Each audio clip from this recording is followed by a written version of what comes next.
ધારીના luxury રિસોર્ટમાં મેનેજમેન્ટની ઘોર બેદરકારી સામે આવી છે. લગ્ન પ્રસંગમાં આવેલા પરિવારના રૂપિયા 11.5 લાખના દાગીનાની ચોરી થઈ છે. પ્રાપ્ત વિગત અનુસાર એક પરિવાર પોતાના સ્વજનના લગ્ન પ્રસંગમાં હાજરી આપવા ગયો હતો. મોડી રાત્રે જ્યારે રૂમમાં નિંદ્રાધીન હતું ત્યારે તસ્કરે પાછળની દિવાલ ઓળંગીને હોટલમાં પ્રવેશ કર્યો. તસ્કરે પરિવારના કિંમતી સોનાના દાગીના, વીંટીઓ, મંગળસૂત્ર અને રોકડ ભરેલા પર્સ પર હાથ ફેરો કર્યો હતો. ચોરીનો ભોગ બનેલો પરિવાર મધ્યમ વર્ગનો હોવાનું જાણવા મળ્યું છે, જેના કારણે આર્થિક નુકસાનની સાથે પરિવારમાં ભારે ચિંતાનો આક્રોશ જોવા મળી રહ્યો છે. આ સમગ્ર ઘટના હોટલના સીસીટીવીમાં કેદ થઈ છે, જેમાં અજાણ્યો શખ્સ દિવાલ કૂદીને ચોરી કરતો સ્પષ્ટ દેખાય છે. ઘટનાની જાણ થતાં જ ધારી પોલીસનો કાફલો દોડી આવ્યો હતો. પોલીસે પંચનામું કરી સીસીટીવી ફૂટેજ કબજે કર્યા અને તસ્કરના સગડ મેળવવા માટે ડોગ સ્ક્વોડની મદદ પણ લેવામાં આવી રહી છે.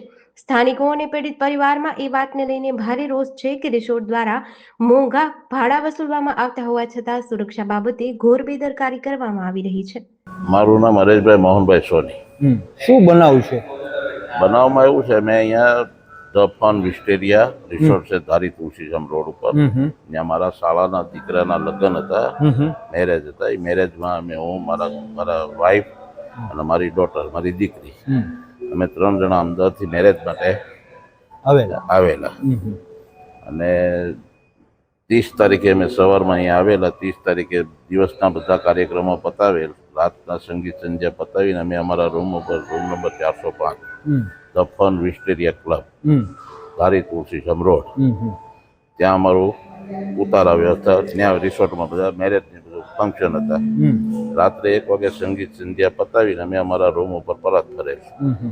રાતના સમય હોવાથી, આરામ કરવાનો ટાઈમ હોવાથી, મારી પત્નીએ એમનો પોતાનો જે પહેરેલ દાગીનો, મંગળસૂત્ર, 3 વીંટી, બુટી અને ઘડિયાળ એ પોતાના પર્સમાં મૂકે અને પર્સ પોતાનો માથાની બાજુમાં રાખે.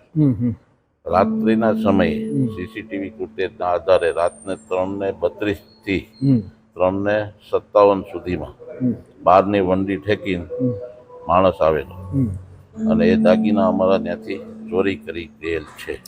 જે ચોરી થયેલી છે ફન હોટલમાં, સિક્યુરિટી રાખવી જરૂરી છે. હોટલના માલિકની જવાબદારી 100% હોટલના માલિકની જવાબદારી આવે. અને આવડું મોટું ફંક્શન છે તો એના અંડરમાં આવે છે, એને સિક્યુરિટી સ્ટાફ સમયાંતરે બેહારવો પડે. બરોબર. એને બદલે એ નથી, તમને સંતોષ નથી એવું છે? એ 100%.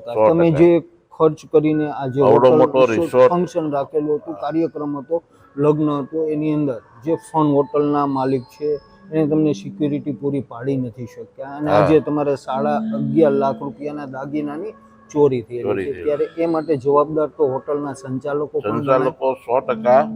એને સિક્યુરિટી, આવડો મોટો કાર્યક્રમ છે, આવડો મોટો આમાં મેરેજના ફંક્શનમાં જ્યારે લોકો દાગીના પહેરીને આવતા હોય તો સિક્યુરિટી, હોટલની સિક્યુરિટીની ફરજમાં આવે છે કે આવનાર માણસને પૂછવું પડે કોને ત્યાં જવાનું છે. અને એટલી સિક્યુરિટી ના પૂછે તો પણ સિક્યુરિટી બેઠી હોય તો આવનાર વ્યક્તિને થોડોક. અને દિવાલ પણ ઊંચી તો નથી ના, દિવાલે પણ એનો જે કમ્પાઉન્ડ વોલ છે એ નીચી જ છે, હાવ નીચી છે.